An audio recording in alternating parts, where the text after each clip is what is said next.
देखिए, अगर पाखाने के रास्ते खून आता हो, जलन होती हो, दर्द होता हो या कोई गोश्त मांस वो बाहर आता हो, तो ये सारे एनोरेक्टल डिजीज़ कहलाए जाते हैं।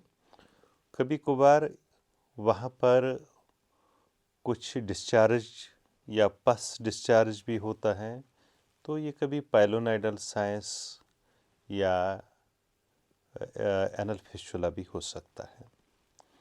तो इन सब डिजीज़ के लिए हमारे पास अलग अलग ट्रीटमेंट हैं। चूँकि अगर पाइल्स हैं, पाइल्स में होता क्या है कि अलग अलग स्टेजेस होते हैं।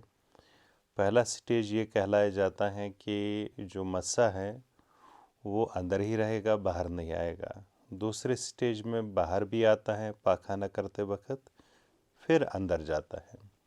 तीसरे स्टेज में वो मस्सा बाहर तो आता है मगर अंदर जो है वो तभी फिर वापस जाएगा जब उंगली का सहारा लिया जाएगा। और फोर्थ स्टेज ये है कि जब मस्सा बाहर ही रहेगा वो फिर ज़ोर लगाने पे भी अंदर नहीं जा सकता है, यानी उंगली वगैरह से अगर आप हेल्प पे ले लें। तो ये तो बवासीर के 4 स्टेजेस हैं।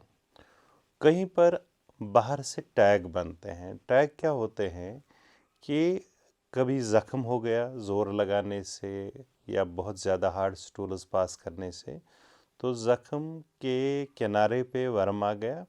और वर्म क्या होता है कि जैसे एक छोटे बच्चे के हाथ में हम अपने बैलून पकड़ा दिया तो उसने उसमें फूंक भर दी। फूंक भरने से उसकी जो लचक है वो ढीली हो गई। जब वो लचक ढीली हो गई तो जाहिर सी बात है वो अपनी जगह पे फिर वापस नहीं आता है। इसी तरह से जो स्किन की इलास्टिसिटी है वो लूज़ हो जाती है। वो एक टैग लटका रहता है, उसको हम टैग ही बोलते हैं। तो बहुत सारे जगहों पे उसको भी पाइल्स लोग कहते हैं मगर वो पाइल्स नहीं होते हैं। देखिए, अब हमारे पास अलग अलग स्टेजेस के अलग अलग ट्रीटमेंट हैं। जो पहला और दूसरा स्टेज है वो हम कंजर्वेटिव तौर अच्छी तरह से मैनेज करते हैं। तीसरे चौथे स्टेज में भी हम देखते हैं अगर थ्रोम्बोजिट पाइल मास है तो उसमें हम लीच थेरेपी करते हैं। और उससे क्या होता है कि थ्रोम्बस रिजॉल्व हो जाता है, उससे भी फ़र्क पड़ जाता है, नॉन सर्जिकल मेथड है।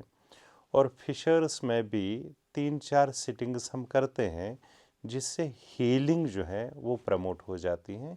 आप ये बात समझिएगा कि फिशर मीन ज़ख्म, जब ज़ख्म लग गया तो नॉर्मली वो हील अपने आप होना चाहिए। अगर वो हील नहीं होता है तो इसका मतलब जो हीलिंग प्रोसेस है उस पर्टिकुलर जगह की वो प्रॉपर नहीं है। प्रॉपर शायद इसलिए भी नहीं है कि उसमें प्रॉपर सर्कुलेशन नहीं है, या बार बार जो उसको एक स्ट्रेन पड़ता है, चाहे कब्ज़ की वजह से हो या कब्ज़ से जो कब्ज़ की दवा खाते हैं उसकी वजह से बार बार डायरिया हो जाता है, तो वो भी हीलिंग में दिक्कतें पैदा करती हैं। तो उससे भी जो वो ज़ख्म जो है अगर ज़ोर लगने से बार बार ज़ोर लगे, चाहे कब्ज़ की वजह से हो या डायरिया की वजह से हो या लैक्सेटिव्स की वजह से हो, तो ये हील नहीं हो पाता है। तो उस सूरत में जब हम लीच यूज़ करते हैं तो माइक्रो सर्कुलेशन बढ़ती है, पोलूट ब्लड जो है वो बाहर आ जाता है, मगर हीलिंग की प्रोसेस जो है वो फास्ट हो जाती है और बहुत बार हमारी एक सिटिंग भी काफ़ी होती है। दूसरी किसी भी ये पाइल मास में लीच रिकमेंड नहीं है। आप समझ रहे हैं ना। और जो मैं बात बताना चाहता हूँ उसके बाद हमारे पास शार सूत्र हैं। प्रोफेसर बाली साहब हमारे पास रेगुलरली विज़िट करते हैं।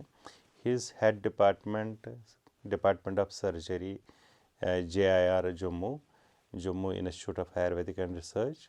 और ये बहुत एक्सपीरियंस्ड हेड है।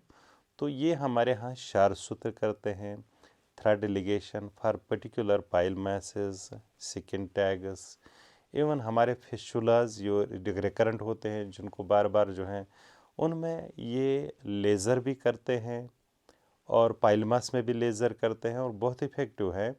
मतलब जो कंज़र्वेटिव ट्रीटमेंट है उससे भी बेहतर है। और लेज़र में क्या होता है कि जो हम लेज़र लाइट यूज़ करते हैं पर्टिकुलर फ्रिक्वेंसी अलग अलग एनोरेक्टल डिजीज़ में दी जाती हैं, तो उससे क्या होता है कि वो पर्टिकुलर जो वहाँ पर मस्सा है वो जलकर वहीं पर राख हो जाता है।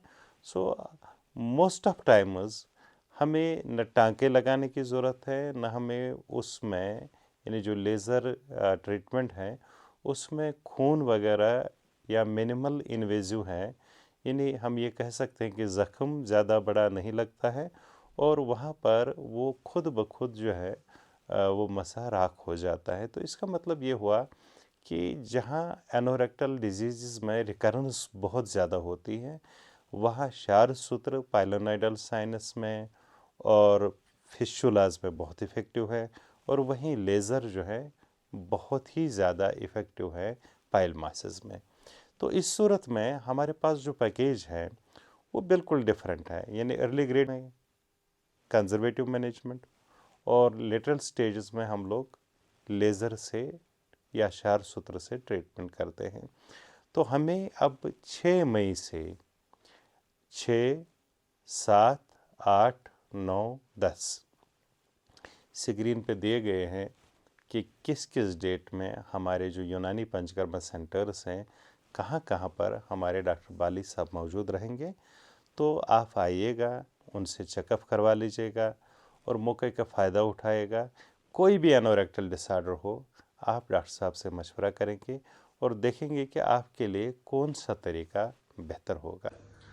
आदाब, सत श्रीकाल। मैं डॉक्टर एच.एस. बाली, प्रोक्टोलॉजिस्ट सर्जन, आपके इस कश्मीर में 7 तारीख से लेके 11 तारीख तक कैंप करने जा रहे हैं। आप piles, fissure, fistula, pilonidal sinus जैसी बीमारियों से जूझ रहे हैं, तो आप 7 तारीख से लेके 11 तारीख तक यूनानी पंचकर्मा हॉस्पिटल के डिफरेंट सेंटर्स में आके मुझसे मिलें।